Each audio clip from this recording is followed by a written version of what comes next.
Hello बच्चों, तो स्वागत है आपका मेरे चैनल अंजलि की क्लास में। तो आज हम डिस्कस करने वाले हैं इरेशनल नंबर के बारे में। इरेशनल नंबर हमारे क्या होते हैं? एक ऐसे नंबर जो पी अपॉन क्यू की फॉर्म में ना लिखे जाए, और जो हमारी रेशनल नंबर की प्रॉपर्टी होती है कि जैसे हम पी अपॉन क्यू की फॉर्म में लिख सकते हैं, और क्यू जो हमारा ज़ीरो के इक्वल नहीं होता है, ये सारी उसमें प्रॉपर्टीज़ नहीं आती। तो इसके एग्जाम्पल्स हमारे क्या हो गए, जैसे हो गए √3, √5, √6, जितने भी हमारे रूट में जाते हैं वो सारे हमारे इरेशनल नंबर कहलाते हैं। जैसा कि आप देख सकते हैं, हमारा एग्जाम्पल नंबर 3 है। एग्जाम्पल नंबर 3 हमसे क्या कह रहा है कि हमें √2 को एक नंबर लाइन पे लोकेट करके दिखाना है। तो हम ये किस प्रॉपर्टी से दिखाएंगे? इसमें हमें पाइथागोरस थ्योरम भी लगानी है। तो चलिए मैं आपको इसको सॉल्व करके और करने का तरीका बताती हूँ। तो सबसे पहले हमें क्या करना है, हमें पता है कि √2 को हमें नंबर लाइन पे दिखाना है। तो हम √2 को कैसे इसको स्प्लिट कर सकते हैं कि जैसे हम उसे नंबर लाइन पे दिखा सके। तो √2 का हम कैसे लिख सकते हैं, 1 का स्क्वायर प्लस 1 का स्क्वायर। और उसके बाद हमने क्या करी, हमने एक नंबर लाइन बना ली। एक नंबर लाइन बनाएंगे, सेंटर में 0 आ गया, लेफ़्ट साइड माइनस के नंबर्स आ गए, -1, -2, -3। ऐसे ही राइट साइड आ गए 1, 2, 3। अब इसके बाद हम क्या करेंगे, जैसे कि आप ये देख सकते हैं √2 को हमने इसमें स्प्लिट कर दिया है। तो इसको कैसे लिखा जाएगा? तो जैसा हमने कहा कि हम इसमें ये क्या यूज़ करेंगे, पाइथागोरस यूज़ करेंगे। तो पाइथागोरस का मतलब क्या होता है, हाइपोटेनस का square equals to P square plus B square. तो जैसे हम देख रहे हैं इसकी डिस्टेंस कितनी है, 1 है। तो हमने क्या करा, जैसे अगर हम एक ट्राइंगल देखते हैं तो राइट एंगल ट्राइंगल में ये हमारा हाइपोटेनस होता है, ये हमारा परपेंडिकुलर होता है, और ये हमारा बेस होता है। अगर हम इसी हिसाब से इसको देखें तो हम इसको कैसे लिख सकते हैं, √p² प्लस b²। तो हमारा p² क्या हो गया, 1 हो गया, और b भी हमारा क्या हो गया, 1 हो गया। तो b अगर हमारा 1 है तो देखेंगे ये डिस्टेंस हमारी 1 हो गई। और हमें हाइपोटेनस, फिर हमें क्या कह दिया, परपेंडिकुलर ड्रॉ करना है। तो परपेंडिकुलर जैसे हमने 1 ड्रॉ कर दिया, तो ये हमारी 1 डिस्टेंस हो गई। और अगर हम इसको इससे ज्वाइन करते हैं 0 से, तो एक ये हमारी 1 डिस्टेंस हो गई, एक ये हमारी 1 डिस्टेंस हो गई, और जो ये हमारी हाइपोटेनस वाली पोजीशन कहलाएगी ये हमारी √2 हो जाएगी। और उसके बाद हमको क्या करना है, हमें यहाँ पे पेंसिल वो कंपास रख के यहाँ से एक आर्क बनाना है। तो यहाँ से हमारा आर्क ऐसे करके कुछ जाएगा, और जो ये आर्क बनता है, जो ये पोजीशन आई है, यही हमारा √2 कहलाता है। मतलब ये वाला पॉइंट, जैसे हमने इसको P मान लिया, तो ये वाला पॉइंट हमारा क्या हो गया, √2 हो गया। तो हमें इसी तरीके से हमारी नंबर लाइंस बनानी है, हमको ये लिखने की ज़रूरत नहीं है। हमने एक ये चीज़ एक्सप्लेन कर दी, लिख दी कि हमने कैसे इसको स्प्लिट करा और नंबर लाइन बना के डायरेक्टली ड्रॉ कर दिया। ये आपको समझाने के लिए बेसिस पे बताया गया था कि हमने कैसे पाइथागोरस थ्योरम से, क्योंकि इसमें देखेंगे तो हमने एक ट्रायंगल ही बनाया। हम इसको नाम दे सकते हैं ABC, और जब P पॉइंट है हमारा क्या आ गया है, √2 आ गया। तो हमें इसे ऐसे ही सॉल्व करना है। अब हम नेक्स्ट एग्जाम्पल देखते हैं। तो अब हम आते हैं एग्जाम्पल नंबर 4 पे। एग्जाम्पल नंबर 4 क्या कर रहा है हमारा, हमें √3 को एक नंबर लाइन पे शो करना है। जैसा कि हमने √2 को स्प्लिट करता है, जैसे इसमें देख सकते हैं 1 का स्क्वायर प्लस 1 का स्क्वायर। ऐसे ही अब हमें √3 को भी स्क्वायर को, मतलब उसके रूट को स्प्लिट करके बताना है। तो हम इसको कैसे स्प्लिट कर सकते हैं, √3 को हम लिख सकते हैं √2 का स्क्वायर प्लस 1 का स्क्वायर। अगर √2 का स्क्वायर करेंगे तो 2 आ जाएगा, और 1 का स्क्वायर 1 आ जाएगा, तो 2 + 1 हमारा √3 बन जाएगा। तो हम इसको भी एक्सप्लेन करके दिखाते हैं और आपको इसकी नंबर लाइन बना के दिखाते हैं। तो इसकी नंबर लाइन हमारी कैसे बनेगी, हमें बनानी है √3 की। तो √3 को हम कैसे लिख सकते हैं, हमने इसमें लिख दिया, एक हो गया हमारा √2 का स्क्वायर, और एक हो गया हमारा 1 का स्क्वायर। फिर से इसको ऐसे ही एक्सप्लेन करना है। तो मैंने क्या करी, इसमें नंबर लाइन बता दी। मैंने आपको पहले ही फर्स्ट एग्जाम्पल में आपको सारा इसका बता दिया, पाइथागोरस थ्योरम से हमने कैसे बनाया था। तो मैं इसको थोड़ा डायरेक्टली बता रही हूँ, जैसे ये जल्दी ख़त्म हो जाएगा।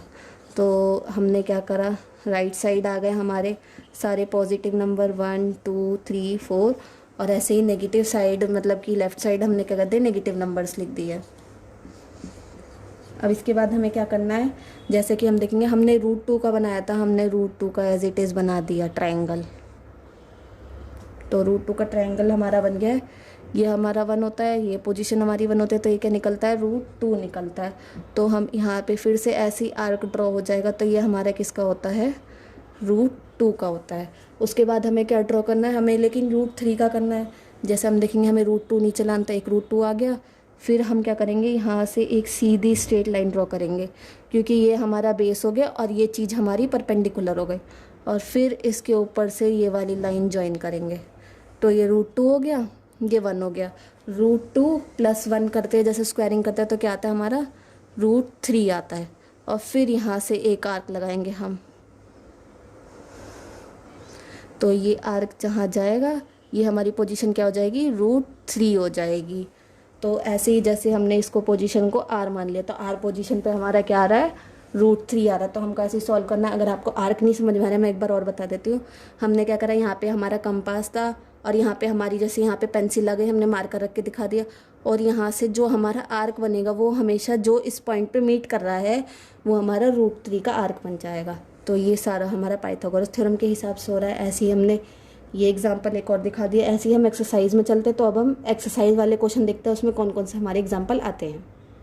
तो अब हम अपनी एक्सरसाइज 1.2 देखते हैं। एक्सरसाइज 1.2 में पहला पार्ट हमारा क्वेश्चन का क्या कह रहा है, इसमें हमें फिर से स्टेटमेंट्स दी गई हैं जिसको हमें बताना है कि ये स्टेटमेंट सही है या गलत है। तो हमें कहा है every irrational number is a real number. तो हमें बताना है सारे जितने भी इरेशनल नंबर रहते हैं वो सारे क्या रियल नंबर रहते हैं। जैसे कि हमने रियल नंबर्स के बारे में पढ़ा होगा कि रियल नंबर्स हमारे क्या होते हैं, रियल नंबर हमारे वो होते हैं जो रेशनल और इरेशनल दोनों कंटेन करते हैं। तो हमें कहा गया है कि जितने भी इरेशनल है तो क्या वो रियल हो सकते हैं, हाँ हो सकते हैं, क्योंकि रियल में क्या कंटेन हो रहे हैं हमारे, इरेशनल हो रहे हैं। तो ये हमारी स्टेटमेंट क्या हो गई, ट्रू हो गई। तो अब हम अपनी नेक्स्ट स्टेटमेंट देखते हैं कि नेक्स्ट स्टेटमेंट हमारी क्या है। तो हमारा सेकंड पार्ट क्या है, सेकंड पार्ट हमारा कह रहा है every point on the number line is of the form √m, कि जो भी हमारी नंबर लाइन पे कोई भी नंबर है वो किस फॉर्म में आ रहा है, √m की फॉर्म में आ रहा है। और जो हमारा m है वो हमारे नेचुरल नंबर है। जैसा कि हम जानते हैं कि नेचुरल नंबर हमारे क्या होते हैं, नेचुरल नंबर में हमारे इंक्लूड होते हैं 1 to 9 या उससे आगे तक वाला नंबर, लेकिन इसमें नेगेटिव नंबर इंक्लूड नहीं होते हैं। जैसा कि हमने नंबर लाइन में देखा है ये इंक्लूड करती है पॉजिटिव भी और नेगेटिव भी, लेकिन हमने जैसे पढ़ा है नेचुरल नंबर में कि नेगेटिव नंबर नहीं आते हैं। तो इस वजह से ये स्टेटमेंट फॉल्स हो गई कि अगर हम नेचुरल नंबर में √m की फॉर्म में लिख दिया और m हमारा नेचुरल है तो वो नंबर लाइन पे शो नहीं हो पाएगा क्योंकि उसमें नेगेटिव नंबर इंक्लूड नहीं होंगे। तो अब हम देखते हैं अपना थर्ड पार्ट।